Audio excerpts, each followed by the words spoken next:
I'm a tourism entrepreneur and a peace builder, but this is not how I started. When I was 7 years old, I remember watching television and seeing people throwing rocks and thinking, this must be a fun thing to do. So I got out to the street and threw rocks, not realizing I was supposed to throw rocks at Israeli cars. Instead, I ended up stoning my neighbors' cars. They were not enthusiastic about my patriotism. This is my picture with my brother. This is me, the little one, and I know what you're thinking. You used to look cute. What the heck happened to you? But my brother, who's older than me, was arrested when he was 18, taken to prison on charges of throwing stones. He was beaten up when he refused to confess that he threw stones, and as a result had internal injuries that caused his death soon after he was released from prison. I was angry, I was bitter, and all I wanted was revenge. But that changed when I was 18. I decided that I needed Hebrew to get a job.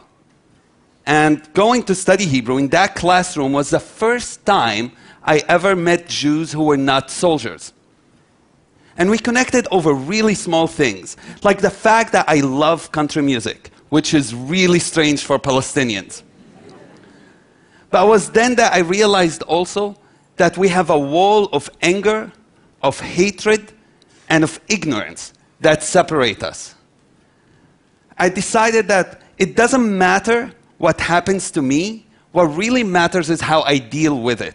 And therefore, I decided to dedicate my life to bringing down the walls that separate people. I do so through many ways. Tourism is one of them, but also media and education.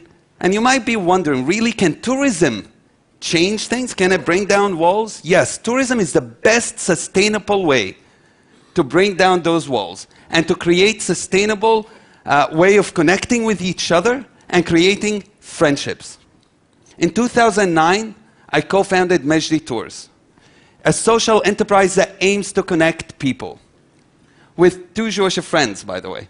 And what we'll do, the model we did, for example, in Jerusalem, we would have 2 tour guides, one Israeli and one Palestinian, guiding the trips together, telling history and narrative and archaeology and conflict from totally different perspectives. I remember running a trip together with a friend named Kobe, Jewish congregation from Chicago. The trip was in Jerusalem, and we took them to a refugee camp, Palestinian refugee camp. And there we had this amazing food. By the way, this is my mother. She's cool. And that's the Palestinian food called ma'lube. It means upside down. You cook it with rice and chicken, and you flip it upside down. It's the best meal ever. And we'll eat together. Then we had a joint band, Israeli and Palestinian musicians, and we did some belly dancing. If you don't know any, I'll teach you later. But when we left, both sides, they were crying because they did not want to leave. 3 years later, those relationships still exist.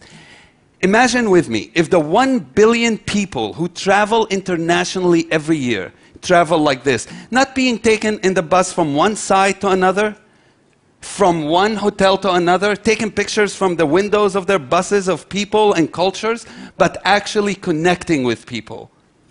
You know, I remember having a Muslim group from the UK going to a house of an Orthodox Jewish family and having their first Friday night dinners at Sabbath dinner and eating together chamin, which is a Jewish food, a stew.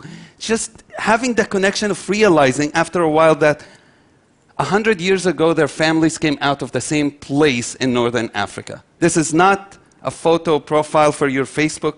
This is not disaster tourism.